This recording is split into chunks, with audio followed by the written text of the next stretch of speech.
అదే RTV app వార్తల్ని క్షణాల్లో చదివే అవకాశం ఉంటుంది. ఒక న్యూస్ పేపర్, ఒక టెలివిజన్ ఛానల్ మీ చేతుల్లో ఎప్పుడూ ఉంటాయి. బ్రేకింగ్ న్యూస్ చూస్తున్నాం. ద్రోహి భారతదేశంలో ఉంటూ భారతదేశంలోనే ఇక్కడే తిండి తింటూ ఇక్కడ నీళ్లు తాగుతూ ఇక్కడ బతుకుతూ మన దేశానికి సంబంధించినటువంటి ఆర్మీ ఇన్ఫర్మేషన్ ని పాకిస్తాన్కు చేరవేసినటువంటి ప్రతి ఒక్క దుర్మార్గుడి అంతు తేల్చడం కోసమే నిఘా వర్గాలు అంచనా వేస్తున్నాయి. ఎప్పటికప్పుడు పరిస్థితిని తెలుసుకుంటూ ఉన్నాయి, ఇంకా నిఘా కొనసాగిస్తూనే ఉన్నాయి. ఈ నేపథ్యంలోనే పంజాబ్ నుంచి ఒక యూట్యూబర్ జస్బీర్ సింగ్ అనే వాడిని అరెస్ట్ చేశాయి. అయితే ఆ అరెస్ట్ తర్వాత విచారణిస్తుండగా 150 ఫోన్ కాంటాక్ట్లు పాకిస్తాన్కి సంబంధించిన నెంబర్లు ఉన్నాయట. పాకిస్తాన్కి సంబంధించిన 150 మంది కాంటాక్ట్లు ఈ జస్బీర్ సింగ్ అనేటువంటి ద్రోహి దగ్గర ఉన్నాయట. ఈ దుర్మార్గుడు, ఈ నీచ్ కమిన్ కుత్తేగాడు మనకు సంబంధించిన సమాచారాన్ని ఎప్పటికప్పుడు అటువైపుగా చేరవేసే ప్రయత్నం చేశాడు. పాకిస్తాన్కు చెందినటువంటి 150 ఫోన్ నెంబర్లను గుర్తించారట. వారి ఫోన్లో ఇప్పటికే 6 సార్లు వెళ్ళి వచ్చాడు పాకిస్తాన్కి. 6 సార్లు పాకిస్తాన్కి కుటుంబ సమేతంగా వెళ్ళి వచ్చాడు ఈ జస్బీర్ సింగ్. జాన్ మహల్ పేరుతో యూట్యూబ్ ఛానల్ నిర్వహిస్తున్నటువంటి ఈ జస్బీర్ పాక్ ఐఎస్ఐ ఏజెంట్ డానిష్తో కూడా సత్సంబంధాలు కొనసాగించాడు. డానిష్కు ఇండియా నెంబర్లతో సిమ్ కార్డులు పంపినట్టు తెలుస్తోంది. సో జ్యోతి మల్హోత్రా తరహాలోనే పాక్ ఐఎస్ఐతో జస్బీర్ కూడా సత్సంబంధాలు. ఇద్దరు కలిసే ఫోటోస్ కూడా ఒకసారి ప్లే చేయండి. జ్యోతి మల్హోత్రా, ఈ జస్బీర్ సింగ్ ఇద్దరు కలిసినటువంటి ఫోటోస్ చూడండి. ఇక్కడ డానిష్తో గతంలో జ్యోతి మల్హోత్రా ఎవరైతే ఒక శూర్పణఖ, ఇక్కడ నేను మాట్లాడుతున్నటువంటి ఈ పదానికి కొంత ఎవరికైనా ఇబ్బంది కలగొచ్చు, కానీ ఇక్కడ ఆ పదం ఎందుకు వాడుతున్నానంటే ఒక నరరూప రాక్షసురాలు ఈ జ్యోతి మల్హోత్రా. సో జ్యోతి మల్హోత్రా అటువంటి వ్యక్తి నరరూప రాక్షసురాలు, మనిషి రూపంలో కనిపించినటువంటి ఒక దయ్యం లాంటి వ్యక్తి ఈ జ్యోతి మల్హోత్రా. అమ్మాయిలాగా వల విసరడము, అమ్మాయిలాగా హావభావాలు చూపించి సగం బట్టలు వేసుకొని అబ్బాయిలకు వలలు వేసి సుమారుగా 100 మందికి పైగా యువకుల్ని ఈ యొక్క ఊబిలోకి లాగింది ఈ జ్యోతి మల్హోత్రా. అందరినీ అమాయక ప్రజల్ని మోసగించి బుడిగొట్టించి పాకిస్తాన్కి ఏజెంట్గా మారిపోయి పాకిస్తాన్ ఐఎస్ఐ ఏజెంట్లతో కులుకడం, పాకిస్తాన్ ఐఎస్ఐ ఏజెంట్లో ట్రిప్లకు ఎంజాయ్ చేయడం, హనీమూన్లకు వెళ్ళడం, అటువంటి దుర్మార్గానికి పాల్పడి పెద్ద ఎత్తున ఒక హాట్ టాపిక్గా నిలిచి మన సమాచారం ఆపరేషన్ సింధూర్ జరిగే ఒక రోజు ముందు వరకు కూడా పెద్ద ఎత్తున మన సమాచారం అక్కడికి చేరవేసే ప్రయత్నం చేసింది.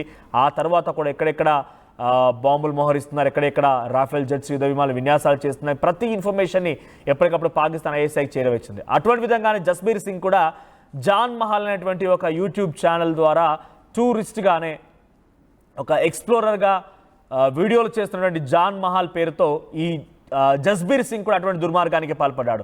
ప్రస్తుతం జ్యోతి మల్హోత్రాతో సత్సంబంధాల విషయం పైన, పాకిస్తాన్ ఐఎస్ఐ ఏజెంట్తో సత్సంబంధాల విషయం పైన భారత నిఘా వర్గాలు ఆయన అరెస్ట్ చేసి విచారిస్తుండగా 150 ఫోన్ నెంబర్లు, 1 కాదు 2 కాదు 150 ఫోన్ నెంబర్లు పాకిస్తాన్కి సంబంధించినటువంటి ఆ వ్యక్తుల యొక్క ఫోన్ నెంబర్లు తన దగ్గర ఉన్నాయట. వాటిని గుర్తించారట.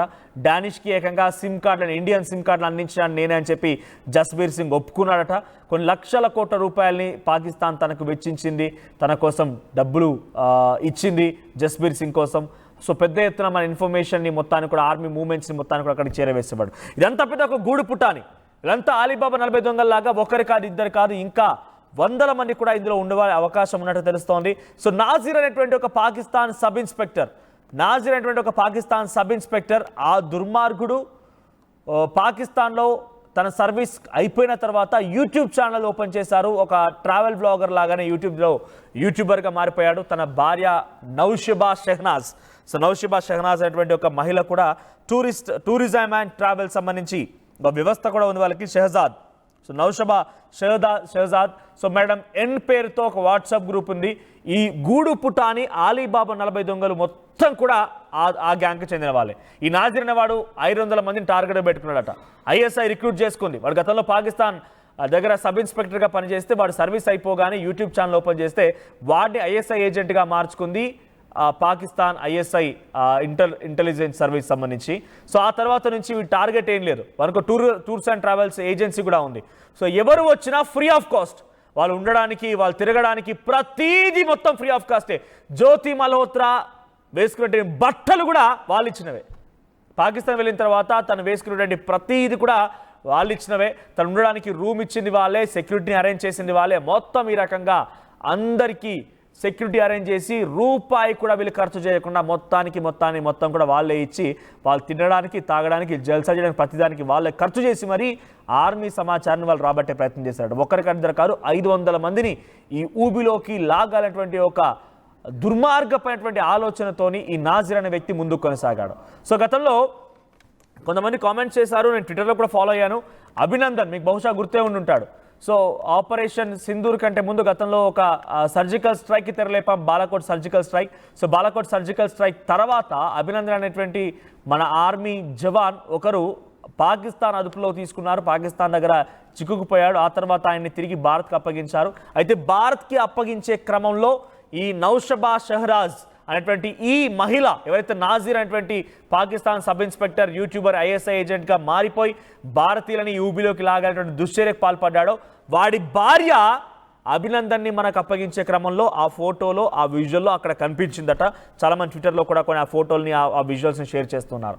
అంటే ఏ స్థాయిలో నెట్వర్క్ కొనసాగింది అర్థం చేసుకోండి.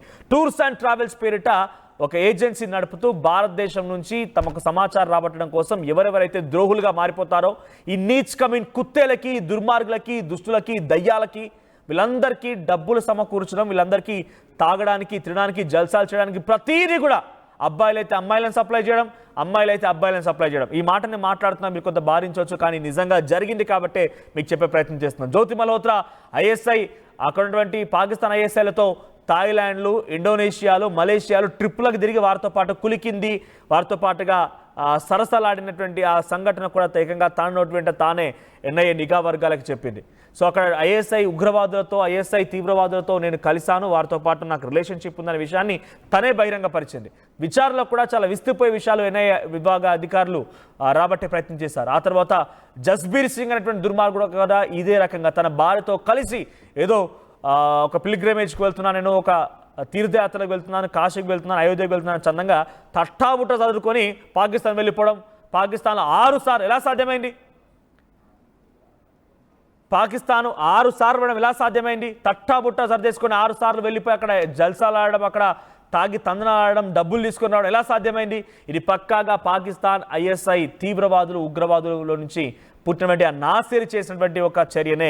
టూర్స్ అండ్ ట్రావెల్స్ ప్రతిదీ ఇక్కడ నుంచి వెళ్ళి మళ్ళీ తిరిగి ఇక్కడికి వచ్చేంత వరకు ప్రతిదీ కూడా ఈ నౌషబా షెహజాద్ అనేటువంటి ఈ మహిళనే, నాజీర్ భార్యనే పూర్తిగా భరించేదట. మేడం ఎన్ ఈ కోడ్ని వాడుతూ ఉండేవారట. ఇండియా పాకిస్తాన్ తాజా అప్డేట్స్ కోసం డౌన్లోడ్ చేసుకోండి RTV లైవ్ యాప్.